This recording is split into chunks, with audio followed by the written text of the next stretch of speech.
Selamat pagi, Bu Yuli. Untuk video ALP mengenai International Corporate Strategy kali ini, saya akan membahas perusahaan internasionalnya adalah Uniqlo. Uniqlo merupakan perusahaan retail pakaian asal Jepang yang didirikan sejak tahun 1984. Dan saat ini Uniqlo telah melakukan ekspansi internasional di berbagai negara, yaitu Asia, Eropa, Amerika, dan Oseania. Uniqlo berhasil membangun reputasi sebagai merek global yang menawarkan pakaian berkualitas tinggi dengan harga yang terjangkau. Strategi Uniqlo yang pertama, harga terjangkau. Uniqlo berhasil melakukan manajemen yang baik di setiap proses produksinya. Uniqlo mengadopsi model SPA atau Specialty Store Retail of Private Label Apparel yang memungkinkan Uniqlo memiliki kontrol penuh dari desain hingga penjualan.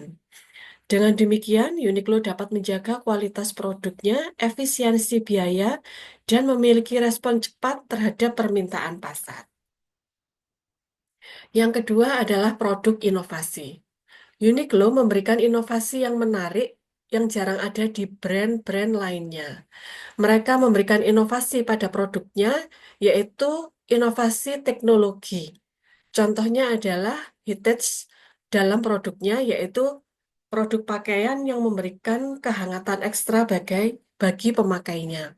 Ada juga teknologi lain, yaitu teknologi irism. Strategi yang ketiga adalah kolaborasi. Kolaborasi dilakukan untuk meningkatkan intensitas pembelian dari penggemar seorang public figure. Beberapa kolaborasi yang telah dilakukan oleh Uniqlo antara lain kolaborasi dengan J.W. Anderson, kemudian kolaborasi dengan Billie Eilish dan beberapa public figure lainnya. Kolaborasi ini dinilai sukses menaikkan daya tarik konsumen terhadap produk yang telah dikolaborasikan.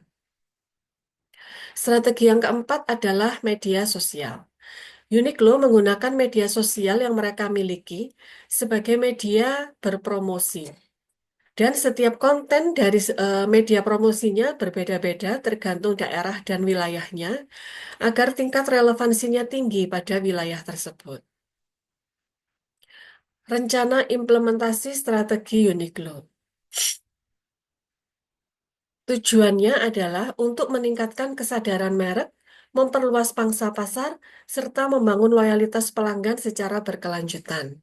Yang kedua, langkah utama, yaitu kolaborasi baru setiap periode kuartal, kemudian mengoptimalkan pemasaran digital melalui kerjasama dengan influencer dan desainer.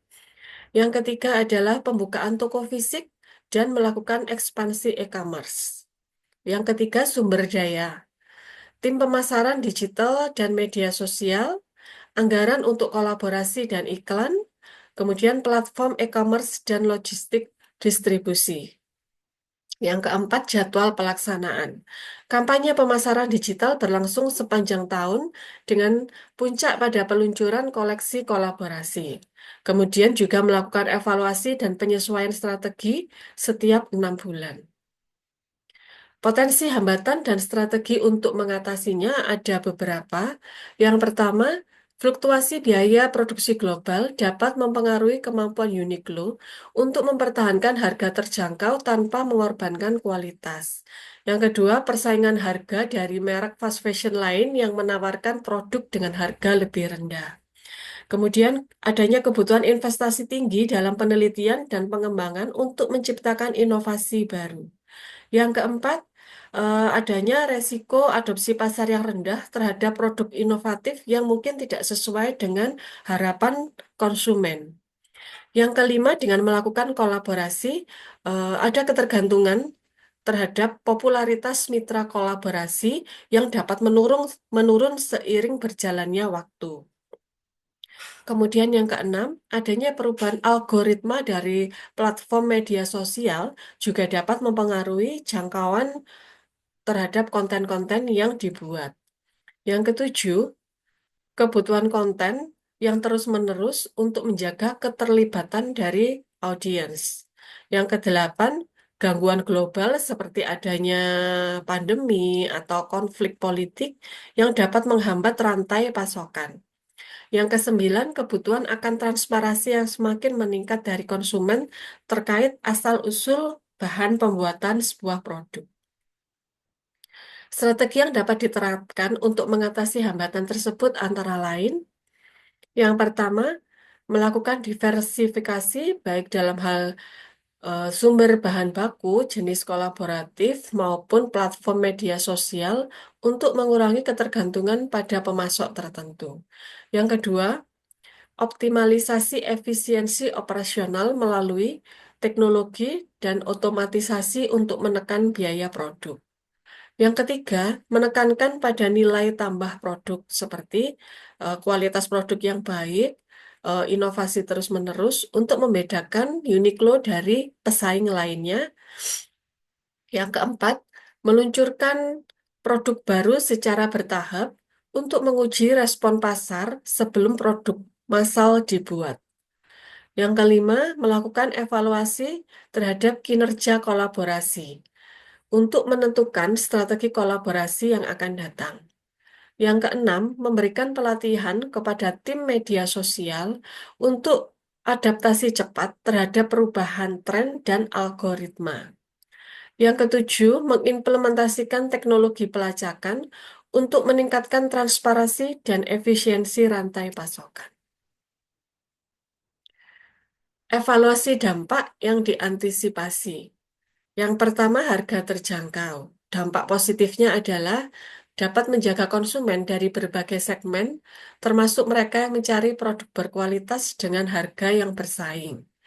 Yang kedua, meningkatkan volume penjualan dan memperluas pangsa pasar, terutama di negara-negara berkembang.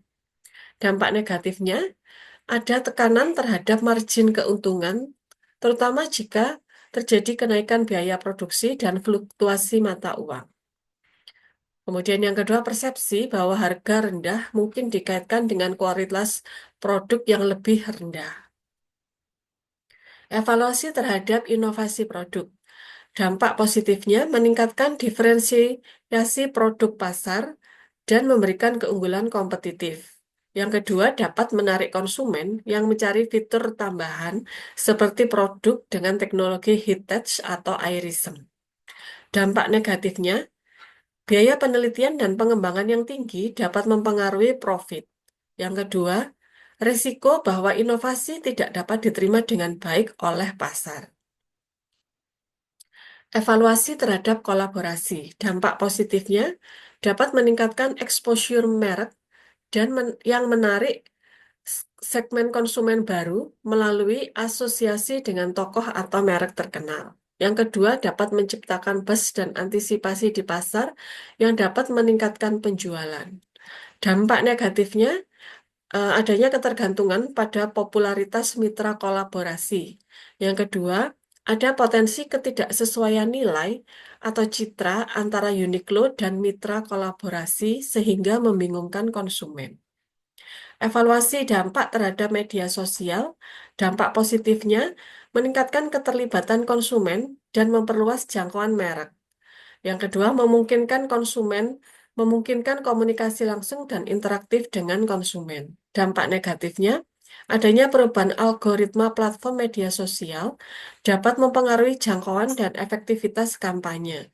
Yang kedua, kebutuhan akan konten yang konsisten dan relevan dapat menjadi tantangan sumber daya. Evaluasi terhadap kontrol rantai pasokan.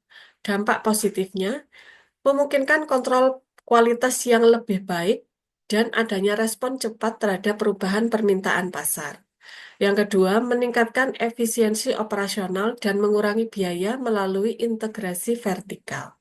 Dampak negatifnya, adanya ketergantungan pada sistem internal dapat menjadi risiko jika terjadi gangguan dalam rantai pasokan.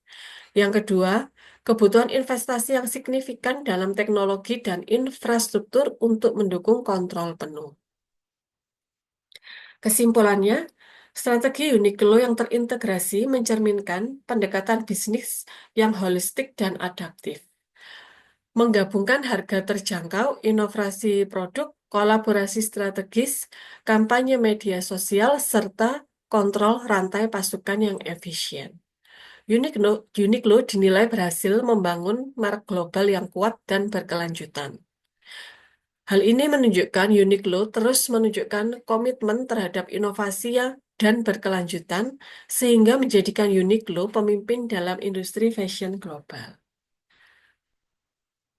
Sekian, terima kasih.